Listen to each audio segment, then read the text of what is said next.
Anda telah mengunduh podcast yang dipaparkan oleh Pendeta Dr. Erastus Sabdono ini dari truth.id/voice. Selamat mendengarkan podcast ini. Shalom saudara sekalian. Kebenaran hari ini berjudul Impartasi Gaya Hidup.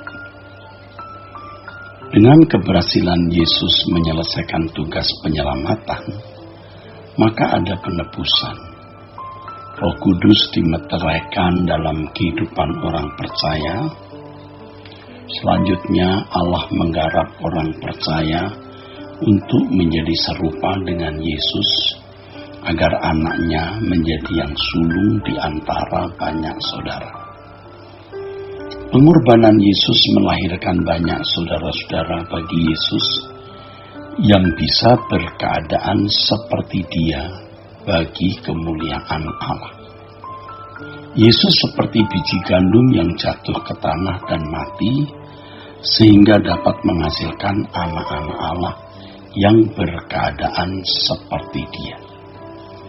Tentu saja hal ini tidak terjadi secara otomatis, tetapi harus melalui proses perjuangan setiap individu.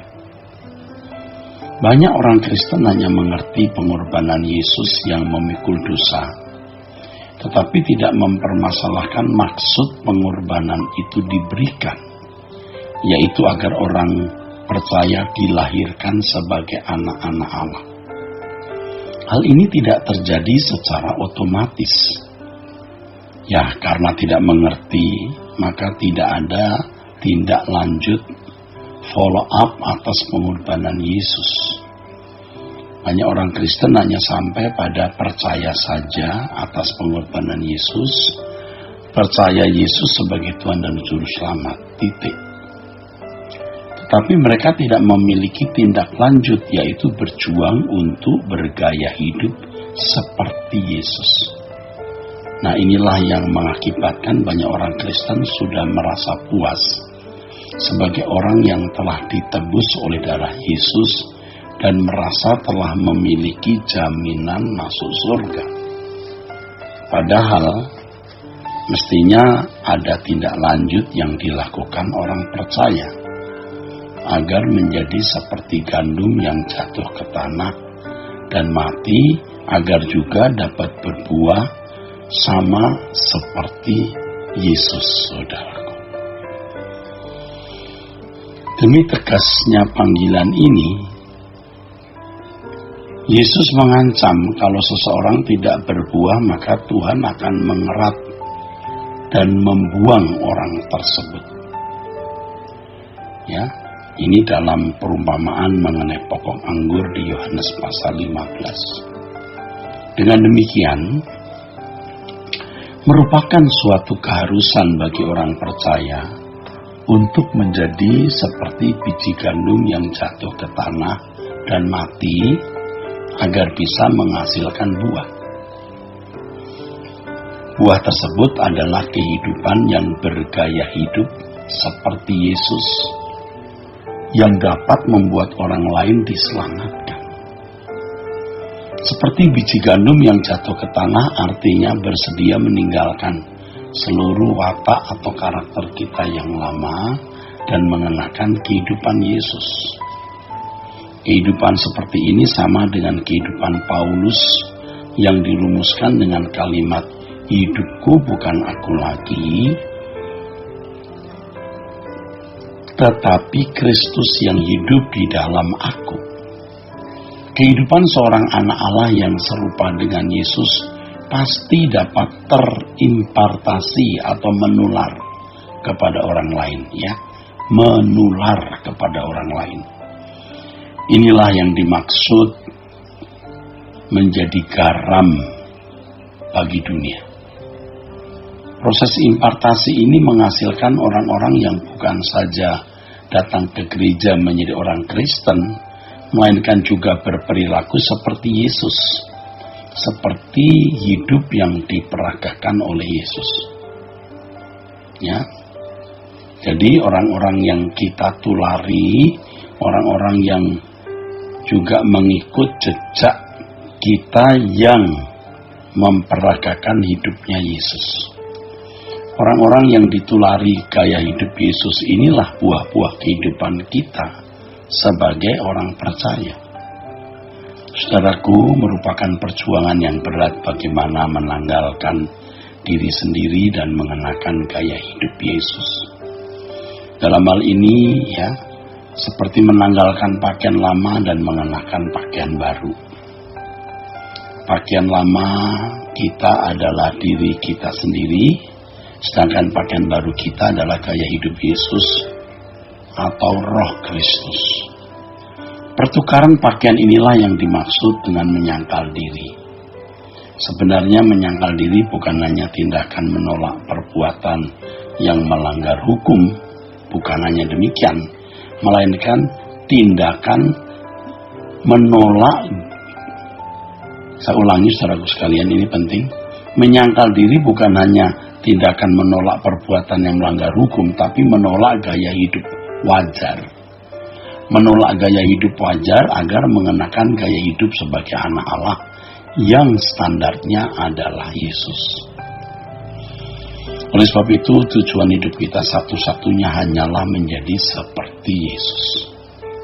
Segenap hidup harus diarahkan untuk satu-satunya tujuan ini. Orang percaya harus menyediakan segenap hidup untuk berjuang menjadi serupa dengan Yesus. Dengan tujuan hidup ini, seorang Kristen tidak lagi berusaha memaksa diri membuat rumahnya menjadi lebih mewah, tidak memaksa mobilnya juga menjadi lebih banyak dan mewah, perhiasannya menjadi lebih mengagumkan dan lain sebagainya yang bersifat duniawi. Orang percaya yang berjuang untuk menjadi serupa dengan Yesus akan memenuhi pikiran dengan kebenaran Alkitab. Kebenaran firman Tuhan inilah yang akan mencerdaskan seseorang sehingga bisa menangkap suara Tuhan setiap hari. Melalui segala peristiwa yang dialami, orang percaya bisa mendengar suara Tuhan, menangkap suara Tuhan dan diproses, dibentuk menjadi anak-anak Allah yang berstandar Yesus. Oleh sebab itu betapa berharganya setiap menit yang kita miliki. Setiap menit yang kita miliki untuk mengisi pikiran dengan kebenaran firman Tuhan. Akhirnya orang percaya harus selalu menjumpai Tuhan melalui doa pribadi.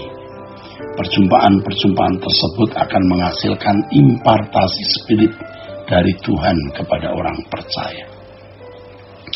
Pada dasarnya, mengganti pakaian lama dengan pakaian baru adalah mengganti gairah hidup. Dari gairah hidup melakukan kehendak diri sendiri, diganti dengan gairah melakukan kehendak Bapa.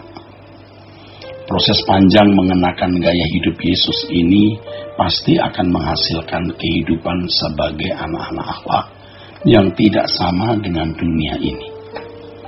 Kehidupan yang berbeda dengan anak dunia ini menjadi kesaksian bagi dunia.